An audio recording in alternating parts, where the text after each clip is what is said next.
So on the count of three, if you proceed further with that, just give me a second. Let me also set my hairs. I'm sorry.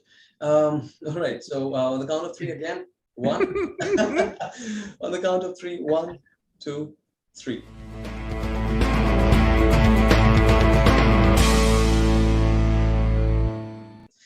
Hello, everyone. Welcome to BizzTalk World Talk Show presented by Clickaway Creators. This is the new podcast series where we will be having some great discussion with BizzTalk's advisory board. And today we'll be discussing on the topic, which is the customer experience revolution and how marketing is driven during customer experience tactics, so as to call CX tactics. And to discuss this, we cannot expect a better panel than having Diane Majors. She's a customer experience professional and founder and CEO of Experience Catalyst. We have Dan Gingiss. He's all around on LinkedIn if you are concerned with the customer experience now for his book. He's a chief experience officer primarily of the Experience Maker and a wonderful author who believes a remarkable customer experience is your best sales and marketing strategy. So that's his approach. Last but not the least, we have Nicolas Babin with us. He is not likely to be called as Mr. Babin, so we're going to call him Nicolas. He's the former managing director of Sony Entertainment Europe and currently an opinion leader for brands like Amazon, IBM, Google, and many more. I mean, you name the Fortune 500 and he's right there. So I welcome everyone on BizzTalk's new podcast series and having such a great panel. I believe that this is going to be a great session. Thank you.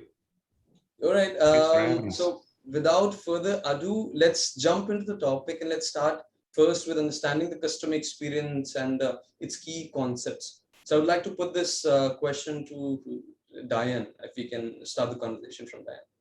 Absolutely. Thanks for the intro, and it's a pleasure to be a part of the panel with these two esteemed gentlemen. It's a broad scope of understanding, but anytime you have an interaction with an organization, you're having an experience. And I often say to people, there's no one typically in charge of making sure the experience goes well. Not in charge of a customer strategy, kind of belongs to everybody, but nobody. So when we talk about customer experience, it's that emotion, that perception, and the interaction with the organization from a billboard to walking into a store to a digital experience. So our ability to begin to think about, well, how does that really work?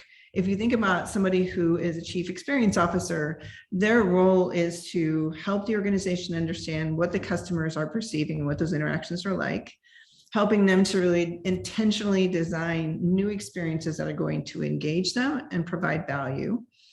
They also help with measuring the impact of that, both in value to the customer and value to the organization. And all of this really creates a shift in how an organization thinks and works.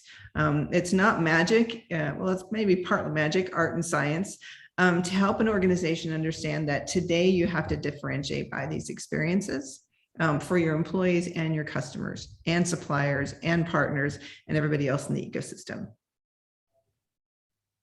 That's a beautiful introduction, I believe. Everybody would stand with the facts. So let's pass the baton to Dan.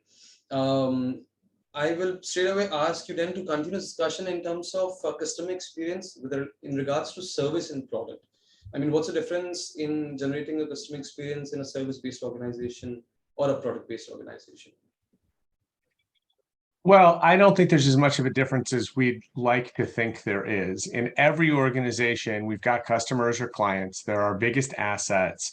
And as Diane said, they're looking for an experience. It's the one thing that every company can compete on. Competing on price has become a loser's game. It's a race to the bottom, no matter what industry you're in. And competing on product has become so much tougher because almost everything can be copied and so many things have become commoditized. I love to give the example of Uber, which is arguably one of the most innovative companies of our generation. And yet today, if you get into a car, it's really hard to tell the difference between an Uber and a Lyft. And that's partially because the answer is it's probably both. That driver is probably working for both organizations, which completely eliminates any differentiation. So what's left if you can't compete on price and product is experience. And that goes for service organizations as well as product organizations. And it goes for B2B as well as B2C. One of the things that I often get asked when I'm speaking is I'll always get somebody from some B2B company come up to me and say, hey, you know, those were great examples, but does this apply to the B2B world? And my answer with a straight face is, well, that depends. Do you market to human beings? And then I wait for their reaction. And the answer is, of course, it matters for a B2B or service-based organization, because you have humans on the other end and they are consumers in their real life. So they know what a good experience looks like, what a bad experience looks like, and what they expect from working with a company. Hey, I'll add to that, Dan, and talk a little bit about the value creation is actually exponential for B2B customers. And what I mean by that is not only do they expect to have that value and that experience that they have as consumers, but in the B2B space, we find these customers are also after the value they need to create for their organization. So reducing risks, making their organization more effective and efficient, the time and productivity that they want to get out of it. So we have to look at the value creation and expectations from, yes, they're consumers and human beings, but they also have another weight on their shoulders. So caring for all of those things is more critical, I think, sometimes in B2B. And that's how I kind of answer it too, Dan. I kind of look at them and go, yep, they're human beings too. And they've got a lot of other things that they need to get out of that relationship than just in that personal piece. So more complex, obviously, there's decision makers, there's users, all different kinds of levels. So you have to really identify what each one is after. But that, I think, is where the real value is for an organization in a B2B who's trying to create experiences, is to know what each individual person they're interacting with and providing experiences to is looking to do, and what they're not looking to do, like increase their risk by signing a contract with your organization or adopting a new piece of technology. So it's or lose their job about that, or lose your job. Yeah. Or do I not get promoted because I made the wrong decision? So there's this risk attached to it as well. So it's even a more intense relationship. So I want people to think about B2B as, yes, we have to create experiences, but they're different and there's more in the game. And they are evolving. That's one very important element of all this is customer experience has always existed. I've been in marketing for over 30 years. Always existed, but what we see today, and with the big names or even startups that I work with, is you realize that customer experience is evolving, and we're talking about transformation. You're talking about whatever words you want to use. Is we're becoming, I mean, at least in terms of as a customer or even as a company, we're different. We have different needs. We have different tools that we want to use. We want to make sure at least they are, adapted to my needs. And even though the experience has always existed, today I think it's becoming even more important because either B2B, B2C, B2B2C, I was with Sony for many, many years. And, our customers were actually people buying in the shop, but people who were buying from us were actually the distributors. So the experience was different with distributors, but we also had to think about the customers buying the end product. And it was really interesting. But today, all this is changing because, again, you need to be available on the right platform at the right time, with the right price. And it's becoming so personal that I think customer experience today is a total different meaning that it used to be when I first started in marketing back in early 90s. I love that, Nicolas. I love that, Nicolas. I think it's a great call out that it is always changing. And to Dan's point about, being human, we all can think about a couple of things that are really impacting those needs and how we need to think differently about our organizations. One is because of the digital and because of all the things we're doing to alleviate problems and alleviate those kind of mundane tasks, right? To take care of them quickly and get them out of the way. That really leaves more time for us to build very engaging interactions, right? So we're taking care of kind of the rote functional things in a very digital way, but that opens up such an opportunity for deeper discussions and conversations around where you're headed. Absolutely. And the other part of that is, we as our society change and we face a lot of these huge issues in the world, right? Our ability to look at transparency and sustainability and purpose in an organization, you see that all over right now. The readings about how the shift of what an organization should be. So the expectation used to be marketing would push out information. Guess what? Now humans are pushing back on corporations and saying, you need to change, you need to transform, you need to be who I expect or want you to be. And if you're not, I'll take my business elsewhere. So there's this dynamic shift we're seeing in that power of humans and how they're really driving brands to do things differently. Absolutely. And that's why it's so exciting, because we're really at the, I hate using the word revolution because, you know, people are worried about revolution, but it's evolution. You get rid of the R, and it's following what we live on a day-to-day basis. And now it's changing so fast compared to what we used to experience. And that customer experience today is the key to any marketing activity that I can take. I mean, even you're talking about, we mentioned that I work a lot with Amazon and with IBM and all these companies. Even these guys, you know, they if they want to stay alive. I mean, I started to work with IBM in the early 80s, my first job. And at the time they said, you have a job for life. You don't have to worry about it anymore. You have a job for life. IBM is just this great company. And well, look what happened. I mean, look what happened to Sony, right?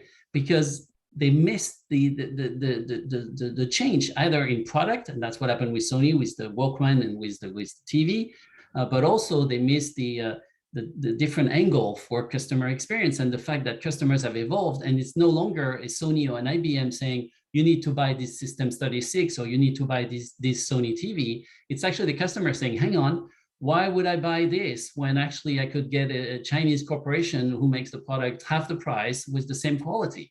Right? And it's available. I can buy it and get it delivered to my home tonight if I order it in the morning, right? So that's the key. And I think it's so fascinating to be in this field today, because it's just there's so much we can bring to the table and so much we can learn as well. That's why I'm a passionate guy, as you can probably tell, but customer experience is really at the center of all my passions.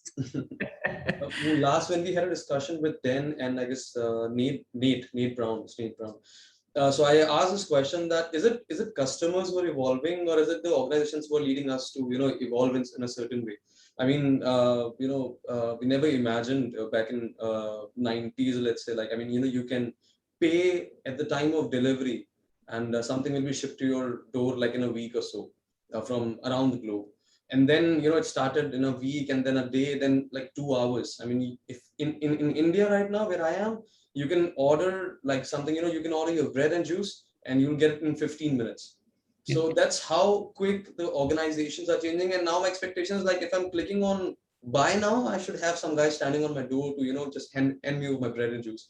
So it's just setting up the bar, and it's everyone who's involved in this. As Nicolas said, he doesn't like the word revolution, so I would say evolution. And my next question was actually about this. Because Dan and Diane are majorly working towards states. However, they have pretty better understanding of what's going on around the globe. But Mr. Babin, you have spent your time in Europe maximum, and dealing with clients around the globe. So I would like to pass this question to you, and then we start the conversation around it. Which state are we in terms of understanding the customer experience evolution, if I may ask?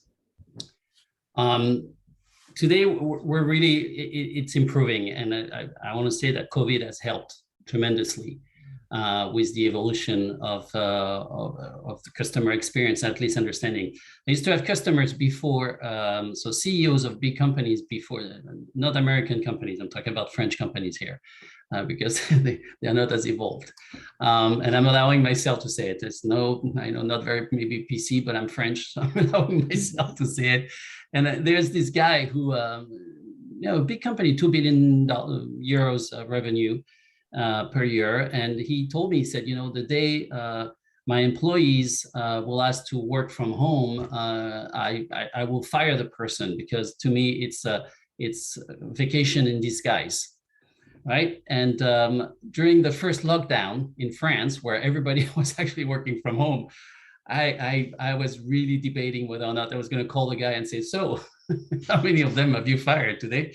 In any case, what I wanted to say is that, at least in Europe, every single country in Europe, including England, has been in lockdowns. I mean, we've had many. In France, we have 2 or 3.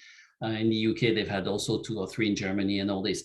And so because of that, I have to say that, in France, what's really important to us is the fact that we eat bread all the time. Our baguettes are very important to us. Well, my local bakery, the guy obviously had to stop for 2 months when we were in the first lockdown.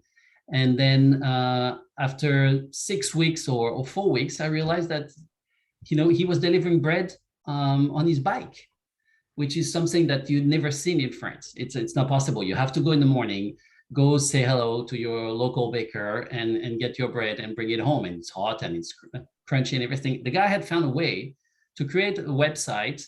At first, he did it on his phone, actually. So you would call his cell phone and say, I'd like to have 2 baguettes, please. And this is where I live. And the guy will deliver it within 2 or 3 hours.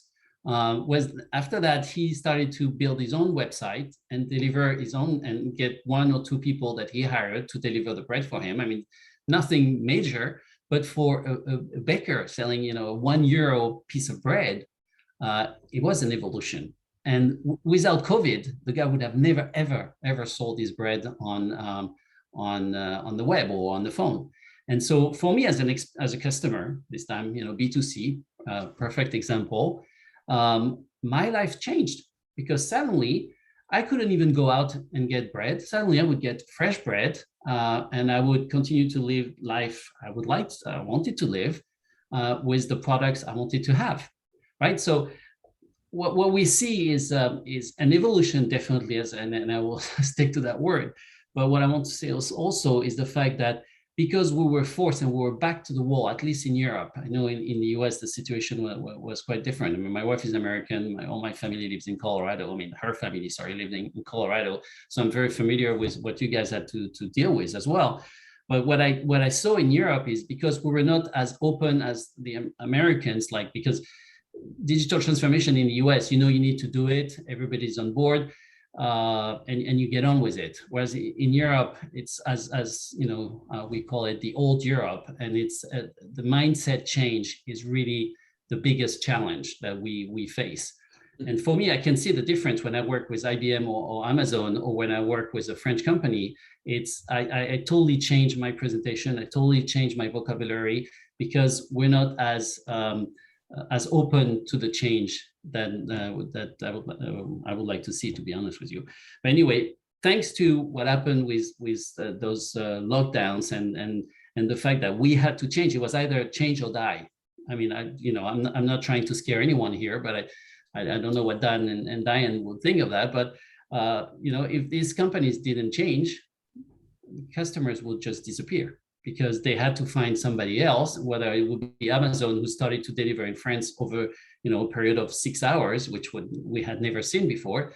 But then if they wanted to compete with the local baker had to change. And that's what we've seen. So the change is happening. We're at a state today where, seriously, without COVID, I think we will be probably 3 or 4 years behind where we are today. But because of COVID, we've advanced much faster than I had hoped, to be honest with you. That's the same case with the States. Dan, do you? Sure. I mean, I'd say we're in a similar position. And if you sort of circle back to the previous discussion about customer expectations, customers really looked to the companies that they do business with to see who was going to be there for them when the chips were down, when things were tough, when things closed.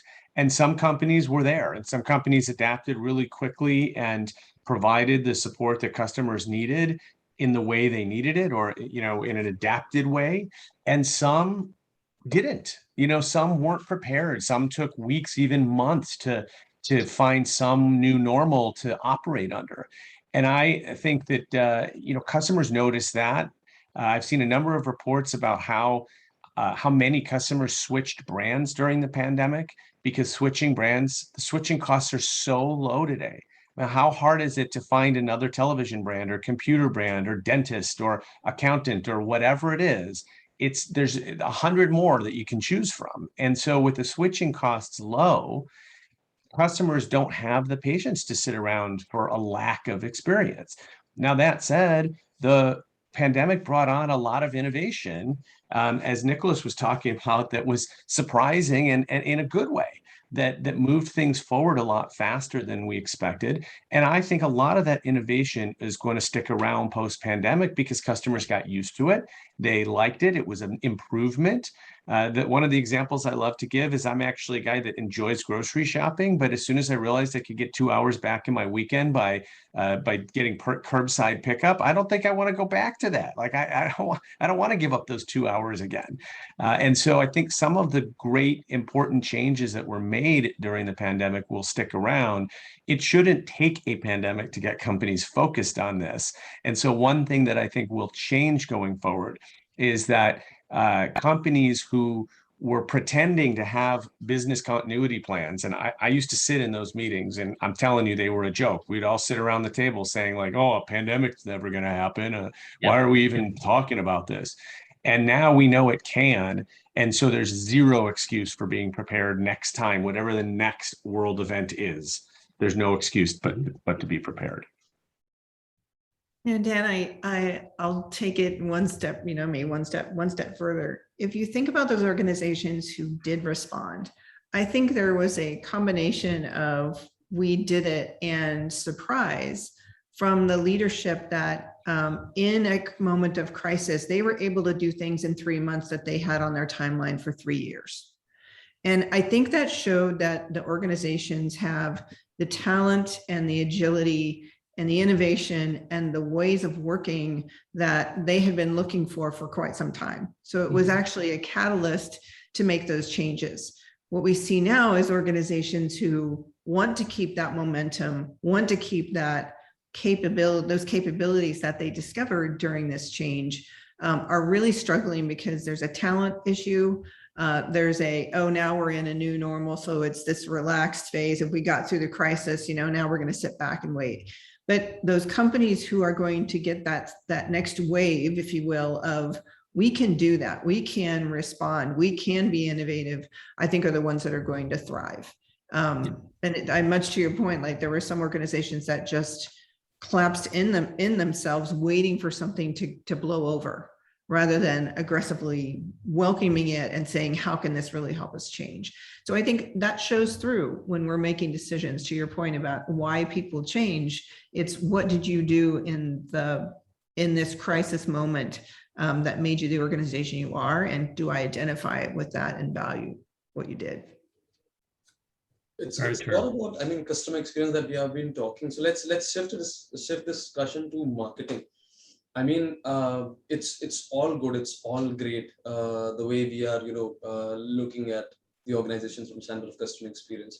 If we look at from standpoint of marketing, for a let's say for a 2 to 10 headcount startup, how does customer experience tactics help in marketing their product or service? If I'm just starting right now, what are the things that I can adopt to, start making some changes on a very small scale? Well, I'll start and say that, first of all, I think generally the mistake that a lot of companies make, and startups especially, maybe why they don't focus on customer experience, is that there's an assumption that customer experience has to be this massive, multi-year, multi-million-dollar transformational project. And I don't think that it is. I think it's much more of a cultural change. And the startups have an advantage. Just like we talk about digital natives, we should be talking about customer-centric natives, that from the very beginning, the company is based around serving the customer. And I look at customer experience as a series of little steps. It's an endless series. It's a journey. There is no destination, but it's a series of little steps that both eliminate pain points and areas of frustration for customers, as well as create opportunities for experiences when maybe one didn't exist in the past. So one thing that I always suggest to clients is look for a part of your experience that looks exactly the same as everybody else's. and all of your competitors. And that's probably why it looks the way it looks, because you based it off of your competition. And instead, ask the question, what if our experience was different from everybody else's? Because that's how it's going to stand out. And the connection back to marketing, you mentioned it earlier, was that when we differentiate based on experience, our customers talk about us to other people. They become our best marketers. They become referral sources. It was so nice to hear you say that I have this great book out. Better than me saying that I have a great book out, right? Because if I say it, it's self-serving. If you say it, it's more credible because you don't have any skin in the game. And so we've got to do that with our customers too. We got to get it so that our customers are talking about us, and we actually can spend less money on marketing because they'll be doing it for us. Yeah, and that's one word that Diane used actually during our introduction. She talked a lot about engagement. And that's exactly what we see today is, as you mentioned about your book, the fact that you didn't talk about it, but somebody else got engaged with the book and mentioned their experience around the book. That's what makes it sell. That's why today community management, it's something that we've seen in the last 4 or 5 years, but that's why it's so important. It's something that startups, I've created 26 companies. I've failed in a lot of them and I've succeeded in some of them. But I could really see with the people I would create the companies and things like that when they will succeed is when they will really focus on the customer rather than the product. Of course, the product is extremely important, but very often startups just go and dive into the product and forget a little bit about the experience and the customers and the fact that word of mouth today is the most important. So I'm not talking about influence marketing because that's also, in some areas also very important, but I think you were very right, Dan, when you mentioned the fact that, today you would expect John Doe to just say, oh yeah, I love this book, I love this product and whatever. And you would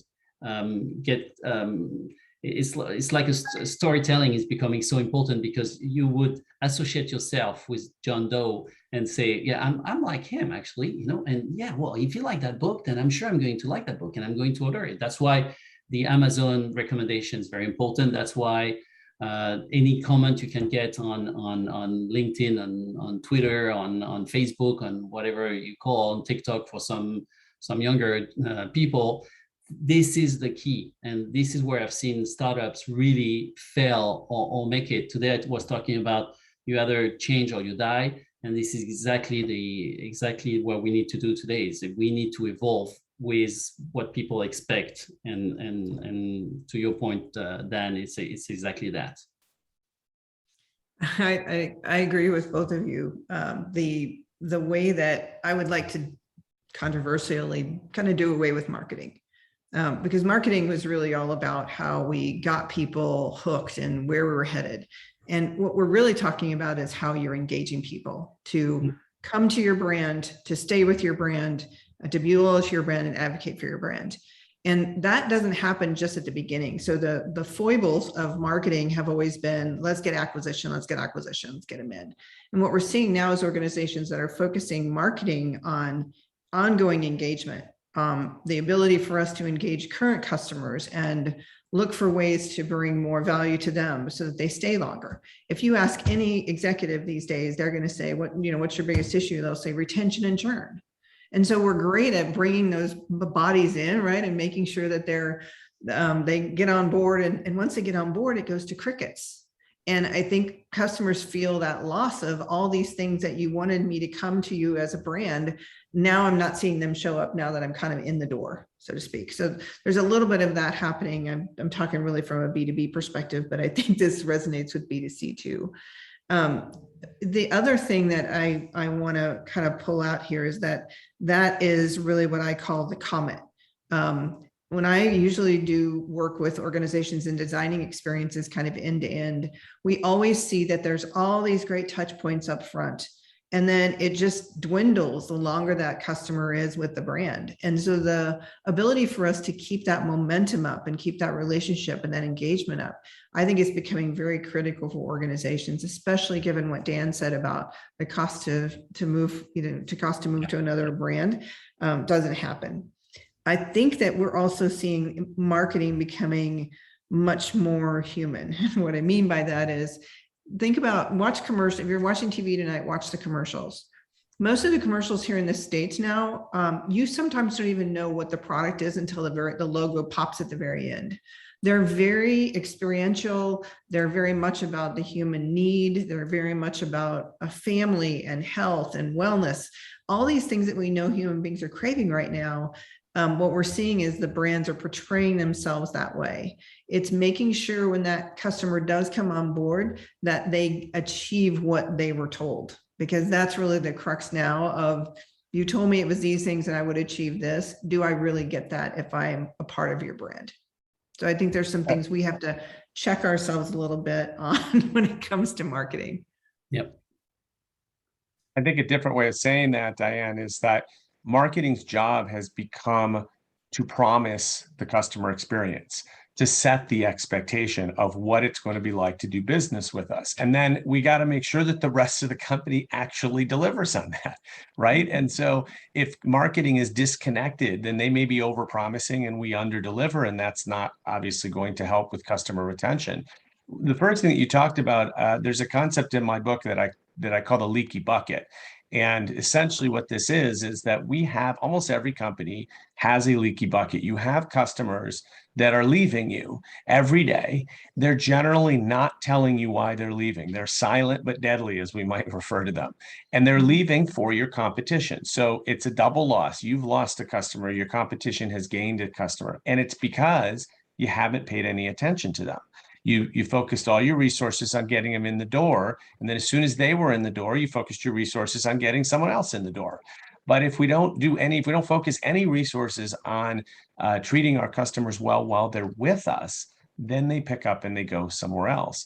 And the best way I think to think about this is, if you look at all of the assets of your company, at the end of the day, your customers are your best asset. I would say your employees are right behind. But don't look at your buildings and your inventory and all this stuff before you look at your customers as your biggest asset. And so treat them that way. Yeah, it's always, there's a great sentence that I learned in marketing, and I think you guys in the US have the same, but it's always cheaper to keep a customer than to get a new one. Financially. Sure. It's always. Always. Yeah. In this discussion, we also sort of circle back to Dan's book. Thanks to me, I started this conversation. I would like to also talk about Dan's wiser concept. I mean, I had the Kindle version of the book. I loved it. I love the concepts of Dan. So first of all, kudos for it. Last time when we had discussion, the book was about to come out, and now it's finally out. So we are just looking at everywhere. If we can have a discussion on wiser, having everyone's approach towards it, that would be wonderful. For our viewers, I want you to understand that in Dan's book, it's all about case studies. And I mean, the book is, first of all, it's the experience maker. And it's all about case studies. There are so many case studies in that. One of the concept that Dan shared in the book, which was Leaky Bucket. And then he also has this wiser concept, which basically stands for witty, immersive, shareable, extraordinary, and responsive. And he has different chapters for each one of the prominent. So we can have a discussion on this. Then if you can summarize this wiser concept for all of us, that would be wonderful. Absolutely. And the reason why I love case studies is, as much fun as it is listening to the four of us talk, at the end of the day, it's case studies and real life examples that I think are the most inspiring for people to say, well, why can't we do this at our company, and start that discussion? And the answer is, you can do it at your company. You just aren't. And so hopefully some of the stories will inspire you to start doing that. But the first part of wiser, the wise part of witty, immersive, shareable, and extraordinary, are four facets that I found in creating experiences that make people want to talk about them. And that's really, when we talk about, Nicolas said word of mouth marketing, this is the holy grail of marketers, right? We've been trying to get to word of mouth for years. And spoiler alert, everybody, it's not about creating a viral video. If we knew how to do that, we'd all be doing that. We wouldn't be sitting around here, right? So it's about creating experiences that people want to talk about. And so WISE, those 4 elements are 4 ways to do that. Once we get people talking about us, as Diane was mentioning, and or maybe it was Nicolas, I can't remember, somebody mentioned community management.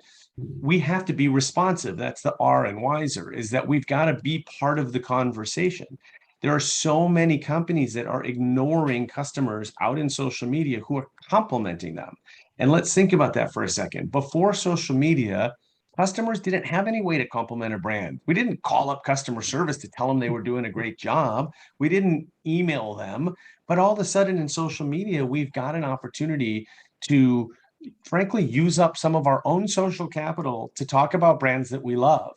And the brands that are responsive and involved in the community are the ones that generate even more love and even more word of mouth. The ones that ignore, people start to question. If I get off stage after a speech and someone says, "Hey, Dan, great speech," and I just keep walking past them, I don't think they're going to think really highly of me, right? So I stop and I engage with them and I thank them and I ask them what their favorite part of the speech was. Brands need to do the exact same thing, whether it's in social media or in person or whatever channel that your customers are. Absolutely. I couldn't agree more on exactly what you're saying. And one thing that I used to when I was head of marketing at Sony, at least in Europe, it's a concept that you guys invented in the US, but we used a lot of gamification for that because we wanted to create a lot of engagement. So we did mention community management, but with simple. So what I used to call SAPP, which is with stuff, access, power, and price. They are concepts that are the most sticking one is obviously the status that you want to give to your customer. For example, your gold member or your platinum or whatever, you use that for credit cards, you use that for airlines. You give them a special access and all these concepts of special power, that they can be invited to a VIP meeting or whatever. And all these concepts are free, but they are very sticky. And that's what I used a lot in marketing in the last 2 or 3 years when we really saw that the need of word of mouth, because that's how we would get engagement from these people. Because once you have, and it's stupid to say, but I use Air France obviously regularly, and I'm platinum on Air France, and I'm really proud of it, right? And I'm not going to go and use United Airlines to not trying to advertise for United here, but because I want to gain points on Air France and I want to get my status even higher than this, right? It's exactly the same concept, and the fact that as you said, Dan, it's so true.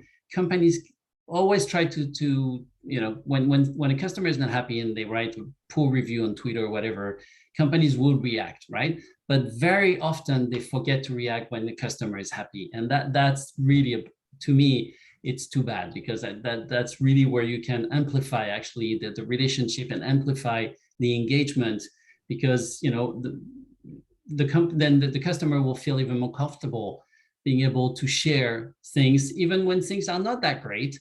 But because you've already engaged with the customer when things are great, then the relationship is solid, and that's what's really important. Anything that wants to add on this? Sorry, I didn't hear you. Anything that Diane wants to add on this? Oh, no, I was fine. No, I was fine. Yeah, I violently agree with what you just said, that I think there's a place where we need that attention and nurturing that comes from brands. We didn't used to, it was very functional, but now I think that's changed. And so our ability for us to have what I call a conversation strategy and not just a contact strategy is really important. And that's how to start. That's how to get those champions. That's how to gain insights on needs. That's how to create innovation and co-creation with customers, so you know what they're after and what they want. And I also want to add to it, I think that applies to employees as well. Every organization I'm talking to is in a talent crunch. the right talent, keeping the talent, and they haven't really looked at that experience either. Dan, back to your point about your second largest asset. I don't know why more organizations don't use the same approach and discipline to employees that they do for customers. It all rings true. It's all the same piece, and they just don't make the connection. I call it, they don't go beyond the bagels, right? They might buy bagels and give people these small perks, but it's not really making sure people have the right information to do their work, that they feel rewarded and valued for what they're doing, that they're able to have input into the organization and what should be happening. Those are what employees are after today. So I think the exact same thing is a twin, if you will, of customer experience. Yep. Thanks for that. Great. Last discussion that if we can have a small discussion around this. After all of this discussion of sort of an hour, I sort of came to a conclusion that customer experience is now becoming sort of a synonym for marketing. I mean, we guys also discussed about that how marketing is all about, getting people on board, and now customer experience and, generating more customer experience and a good customer experience is doing the same thing for organizations. And that's a better way to retain your customers if you keep on following that trail. So, is it the right takeaway that I'm taking from this discussion? Well, I don't know. I try to make people forget about the word marketing these days, to be honest with you, because that may be the evolution again. Because in marketing, there's always the afterthought of like, oh yeah, they're trying to, and I'm sorry, I'm quote unquote, and maybe it's because I'm not native English. I'm going to use this word, but people are trying to manipulate me. That there's a little bit of that feeling when you think about marketing, right? You're going to put the product in a light that looks fantastic, and maybe when you get it, you have a different experience. And again, we're talking about experience. So rather than using the word marketing, I always use the experience word. It's like, how can a company, and I mentioned storytelling earlier, and that's exactly it, because storytelling is about how somebody who's similar than me, so you talk about a cluster of people similar, how they're using the product, the service, the solution, and it's the evolution of a brand strategy, because today really the brand strategy is how you get the brand closer to its users, to its customers, to its partners, to its employees. And I see a brand strategy being all of the above that I just mentioned. It's really making sure that at least everybody has an experience, an interaction, an engagement with the brand. That's what we would expect today with everyday's life experience. So in terms of marketing, yes, advertising it's still there. Obviously, it's still a big market, but as I think it's Diane said earlier on, even in Europe, we see that now companies put their names at the last 2 seconds of the you see the logo coming or anything, and up until the end, you don't know which brand is going to come out of this. We did that with Sony back in 2006, and at the time it was not as successful as we can see it now, where actually Samsung, LG, Panasonic, all the big guys, they would advertise the TV by showing the features of the TV, right? Well, I'm sorry to say, but every single TV has sound, color, right, and the screen. They're all pretty much the same. Was what we had chosen to do is to look at colors, and we had a campaign of three different campaigns over 3 years called Colors Like No Other. So the first one was we launched bowls in Fairmont Street, I think it was Fairmont Street, in San Francisco, the steepest street in San Francisco. We had 100,000 bowls, multicolor bowls that were launched there. I don't think they aired in the US, so you guys probably don't know what I'm talking about. But anyway, and it was really focusing on the colors. And at the end, we said, colors like no other. And the last second, we had Sony, and that's it. And then we did one big campaign in New York with rabbits of different colors, again in clay. And it was really back in 2006, 7, and 8, people would think, wow, why don't you talk about the features, the fact that you can connect to internet with your TV and things like that? Well, because everybody does it. So you need to be different. And I think, if the product have to be different, then in that experience and customers and the way you approach your customers have to be different as well. Sorry, so I hope I answered your question about marketing or.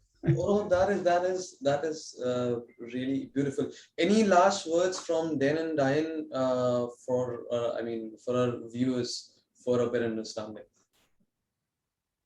I would just say there's no better time than the present to start focusing on this. Look for opportunities where you're creating barriers or pain points with your customer. If you're not getting that from feedback, then become a customer of the company yourself and go through it yourself. I always like to tell people, make sure you forget your password and go through the forgotten password process, because it's usually terrible, right? And this is where you start to look for places where you're causing pain for your customers. Stop doing that. That's the first thing. And then look for opportunities where you are just doing things because everybody else is doing them, and look for ways to differentiate yourself. Anything Dan wants to add on this? I would just say, back to Dan's very first point about the WISE approach as well. This is everybody's role. Just because we have experienced leaders that we've created this discipline, and our role is to really get every single person in the organization to understand, they're consumers too, and they're creating experiences every day, even if they're in finance or accounting, right? Everybody has an impact on the experience. And you're creating experiences for people internally as well, the people that you work with. So I think if we shift that a little bit to Dan's point about understand those things, make sure everybody has a role and can contribute, creating that community within an organization, that's kind of an unbeatable combination. We see it over and over again. That's a beautiful last words from everyone. For me, I would just say that I want our viewers to understand more about all of you guys. I mean, we have already had a great discussion with everyone, with Dan, Diane, and Nicolas. So I'll add the videos in the I button here or here. You'll find it, and on the description as well. And for because I love the book, I'm sorry again. For the other panelists, I'm going to add the link of the book in the description, so everybody can go ahead with Dan's book and enjoy the customer experience journey right there. Thank you. And let's address our viewers as well who will be watching this session. So, and for our viewers, if you like this chat with our advisory board members, please make sure that you like this video, share this video, and also subscribe to ClickAway Creators YouTube channel to appreciate what we do. And you have more coming in from industry leaders like Nicolas, Diane, and Dan. This was Sagar for BizzTalk World. Thank you for joining us for the new series, and I'll see you on the other side. Thank you very much.